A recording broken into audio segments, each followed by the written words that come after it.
Persona 3 has been a dream remake for me for a long time. While it doesn't encompass the enhanced features from the extended and portable editions of the game into one, like I'd hoped it would, Persona 3 Reload is well worth returning to Tartarus for, based on my preview session. The Persona series is a monster today compared to back in 2006 when Persona 3 first hit the scene. The popularity of Persona 4 did bump the series up a fair bit, but it was Persona 5 that really sent things into the stratosphere. But it was Persona 3 that set up the modern Persona formula that subsequent titles improved on, which has left it in a bit of a weird place.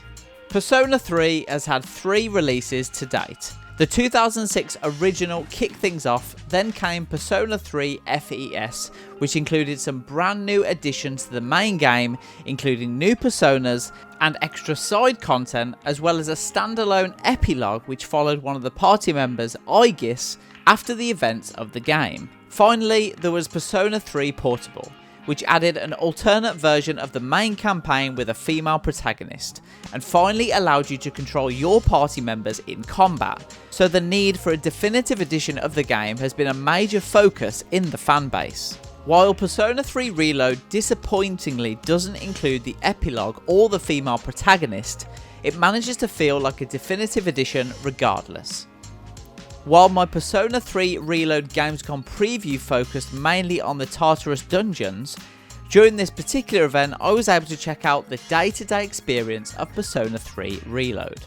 The session kicked off a few hours into the game, at the point where Fuka moves into the dorm, for those in the know. I was given free rein to explore Tatsumi Port Island at my own leisure. While I could have re-experienced some of my favourite social links from the original game, small vignettes allowing you to spend time with characters which in turn can power up your personas in the combat sections, I made a beeline for my male party members, Junpei and Akihiko, to test out one of Persona 3 Reload's major new additions. Like the original Persona 3, the protagonist doesn't have social links with the male party members like in later entries. However, in this remake, you're able to spend time with them and in turn get combat buffs. Basically, they're social links in all but name. While this preview mainly focused on the protagonist's day-to-day life, the Dark Hour, which is a hidden 25th hour and the only time when the party can head into the Tartarus dungeon, of course had to occur. Unlike the previous combat demo, I was given the chance to check out the brand new Feiji mechanic. Persona 5 Royal had the tag team focused showtime attacks, which were bombastic super moves capable of destroying enemies, and Feiji feels like an evolution of that. As you fight, your Feiji gauge will increase, but it's not as simple as just smashing away enemies to get the super, as each character's Feiji move changes based on their own personality traits. For example, Yukari's gauge will charge more as you heal party members, while Akihiko gets more from buffing his damage during fights. The protagonist's ability to channel multiple personas applies to this too. While his base persona Orpheus gets a Feiji attack, I was able to find an extra super move featuring the Jack brothers, Jack Frost and Jack O'Lantern. This new mechanic alone gives Persona 3 Reload combat an edge over the other versions. Of course, the main thing you expect from any remake is for it to look prettier than the original, and Persona 3 goes above and beyond with this. Taking advantage of Unreal Engine 4, Persona 3 Reload looks phenomenal.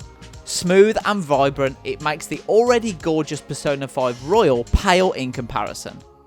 It also takes the best-in-class UI and menu style found in Persona 5 and imbues it with the Persona 3 aesthetic, with lots of blue and a more rounded, techie design compared to the sharp graffiti style of Persona 5's menus, making it a surefire contender for the most stylish game of 2024, which was already a given since it's a Persona game after all.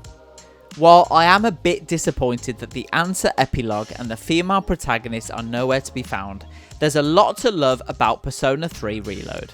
Between fixing the social link issues and finally letting you control your party members in a console version of the game, Persona 3 Reload is shaping up to be the closest thing to a definitive edition of the RPG classic I've waited over a decade for. That concludes our Persona 3 Reload gameplay preview. Drop a like if you enjoyed this video, let us know if you're excited for the game in the comments below, and make sure you get subscribed for all of the latest game reviews, previews and more we have coming up soon. See you in the next one. Looks like everything went well.